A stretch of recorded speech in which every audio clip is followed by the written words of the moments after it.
এটি টেপাৰৰ বিষয়ে পঢ়াই আহিলৈ তাত তোমালোকক outer diameter and inner diameter with behalf of length use কৰি কেনেকৈ টেপৰ এংগুল উলিয়াব লাগে সেইখিনি মই অলৰেডি বুজাই আহিছোঁ।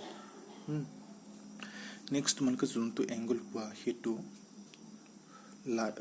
তোমালোকে এজ এ থিয়ৰিটিকেলি ডায়ামিটাৰ ইউজ কৰি পেলাই উলিয়ালা, বাট প্ৰেক্টিকেলি উইথ হেল্প অফ চাম ডিভাইচবিলাক কি আছিল, ভাৰ্নিয়াৰ ৰিভেল প্ৰটেক্টৰ, শ্লিপ গজ, চাইন বাৰ, সেইবিলাক ইউজ কেনেকৈ কৰিব লাগে সেইবিলাক অলৰেডি মই কৈ আহিছোঁ। নেক্সট আমাৰ টেপাৰত আন এটা টপিক আছিলে, সেইটো হৈছে তোমাৰ ব্ৰেজিং, ৱেল্ডিং এণ্ড চল্ডাৰিং। এইটো তোমালোকে ধৰিব পাৰিছা চাগে, মই জুম কৰি দেখাইছোঁ। চোৱা, যিহেতু মই অনলাইনত বা ভিডিঅ' টিউটৰিয়েলছ দিব লগা হৈছে, তো ভিডিঅ' টিউটৰিয়েলছবিলাক বহুত ডাঙৰ এটা ভিডিঅ' মই বনাব নোৱাৰোঁ।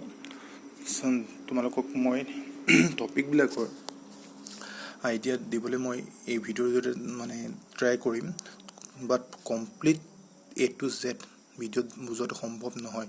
তাৰ কাৰণে তোমালোকে নিজে অলপ এফৰ্ট দিবা। তোমালোকক মই বস্তুটোৰ বিষয়ে গোটেই কৈ দিম, খালি তোমালোকে অলপ পঢ়িব লাগিব, ঠিক আছে। এতিয়া চোৱা, ব্ৰেজিং, ৱেল্ডিং এণ্ড চল্ডাৰিং। তো ব্ৰেজিং এণ্ড ৱেল্ডিং দুইটা প্ৰচেছ চিমিলাৰ হয় আৰু চল্ডাৰিংটো অলপ বেলেগ হয়। তো ব্ৰেজিং এণ্ড ৱেল্ডিঙত তোমালোকে ৱেল্ডিংটোতো সদায় দেখি আহিছা, তোমালোকৰ ৱৰ্কশ্বপৰ কাষতে ৱেল্ডিং হৈ থাকে, ৱেল্ডিং দেখি আহিছা। তো মই ভাবোঁ যে ৱেল্ডিঙৰ বিষয়ে তোমালোকক ক'ম, কিন্তু এতিয়া কোৱাৰ দৰকাৰ নাই, তোমালোকৰ এটা আইডিয়া আছে। নেক্সট মই যদি ব্ৰেজিঙৰ কথা ক'বলৈ যাওঁ, তেন্তে ব্ৰেজিং কি হয়? চ' ব্ৰেজিংটোত বেছ যে মেটেৰিয়েল থাকে, সেই বেছ মেটেৰিয়েলটোত আমি জানা যে বেছ মেটেৰিয়েলত এডাল ইলেক্ট্ৰড ৰাখি আমি যেতিয়া দুটা বেছ মেটেৰিয়েলক জইন কৰোঁ, সেইটো হৈছে ৱেল্ডিং। তো ব্ৰেজিঙত কি হয়, সেই চিমিলাৰ থিংছেই হয় ৱেল্ডিঙৰ সৈতে, খালি এটাই ডিফাৰেঞ্চ কি হয়, তোমাৰ ৱেল্ডিঙত তাৰ বেছ মেটেৰিয়েলকেইটা আমি মেল্ট কৰোঁ উইথ ইলেক্ট্ৰড, বাট ব্ৰেজিঙত বেছ মেটেৰিয়েলকেইটা আমি মেল্ট নকৰোঁ, বাট ইলেক্ট্ৰডডাল অনলি মেল্ট কৰা হয়, আৰু সেইটোৱে হৈছে ব্ৰেজিং টপিক। তো ইয়াত যদি চোৱা ব্ৰেজিঙত যে হেডিংটো দেখিব পাৰিছে যে method of brazing carbide tip and tool. তো ইয়াত কাৰ্বাইড টিপ মানে গম পাইছে যোনটো পৰ্চনেৰে এটা জব বা এটা মানে কি কয় মেটেল পিচ কাটে, সেইটো হৈছে আমাৰ টিপ। তো সেই টিপটো আমি কাৰ্বাইড টিপ এটা টুল এটাৰ লগত, টুলটো মানে কোনটো বডিটো মানে চেংটোৰ লগত আমি কেনেকৈ তাক ব্ৰেজিং কৰি জইন লগাম সেইটোৱে ইয়াত কৈছে, ঠিক আছে।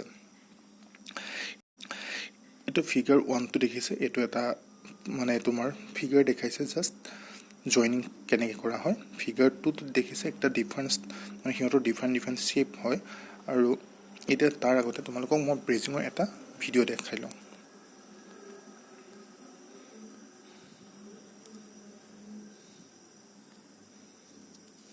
नहीं होता है, यहाँ पर डिफ्यूजन होता है, यानी कि बेस मेटल जो है ब्रेजिंग तुम्हारा मेनली আমি চাৰিটা প্ৰচেছ ব্ৰেজিং কৰাৰ ब्रॉडली 4 कैटेगरी में डिवाइड कर सकते हैं। टॉर्च ব্ৰেজ আছে, ডিপ ব্ৰেজ আছে, ফাৰ্নেচ ব্ৰেজ এণ্ড ইণ্ডাকশ্যন ব্ৰেজ, ঠিক আছে। এইটো হৈছে টৰ্চ ব্ৰেজ। ইয়াত কি হৈছে চোৱা, এইটো ওপৰটো চিলিণ্ডাৰ দেখিছা, তলৰটো বেছ মেটেৰিয়েল। তো এই দুটা মেটেৰিয়েল আমি জইন কেনেকৈ কৰিছোঁ, ফিলাৰ ৰডডালত আমি যোনটো টৰ্চ আছে, টৰ্চটো দি আমি আৰ্ক প্ৰডিউচ কৰি পেলাই সেইটো এই ফিলাৰ মেটেৰিয়েলটো দি এই ব্ৰেজিং প্ৰচেছটো কৰিছোঁ। তো এইটো হৈছে টৰ্ক ব্ৰেজিং প্ৰচেছ, ঠিক আছে। তো টৰ্ক ব্ৰেজিং প্ৰচেছটো এনেকৈ হয়, আৰু তোমালোকৰ মানে কিতাপত টৰ্চ ব্ৰেজিঙৰ কথাই কোৱা হৈ আছে। তো টৰ্চ ব্ৰেজিংটো হৈছে এজ এ ভিডিঅ'ত যিটো দেখালোঁ সেইটো প্ৰচেছটো দেখালোঁ, আৰু ইয়াত থিয়ৰিটিকেলি কেনেকৈ কি হয় সেইখিনি লিখা হৈ আছে। সেইখিনি মই ভাবোঁ যে মই এইখিনি তোমালোক ডিটেক্ট কৰি পেলাই এতিয়া বুজাই থাকিব নালাগে, কাৰণ এইখিনি তোমালোক জ্ঞানী এনাফটো এইখিনি পঢ়ি পেলাই বুজি পাব, তোমালোকে ইজি পাৰিবা, ঠিক আছে। নেক্সট আমি আহোঁ চল্ডাৰিং প্ৰচেছত। তো চল্ডাৰিং প্ৰচেছটো কি হয়, চল্ডাৰিং প্ৰচেছটো তো আগবাঢ়ি তোমালোকে সেই ভিডিঅ'টোতে চাই লোৱা চল্ডাৰিংটো কি হয়, ঠিক আছে। তো এইখিনি তোমাৰ ব্ৰেজিং হৈ আছে, ঠিক আছে। ব্ৰেজিংখিনি এনেকৈ তোমাৰ টৰ্চ দি হেল্প ফিলাৰত সেই কামটো কমপ্লিট হয়। নেক্সট আহিব তোমাৰ চল্ডাৰিং। ভিডিঅ'টো অলপ শ্ল' হৈছে, নেটটো শ্ল' কাৰণে, তো উপায় নাই,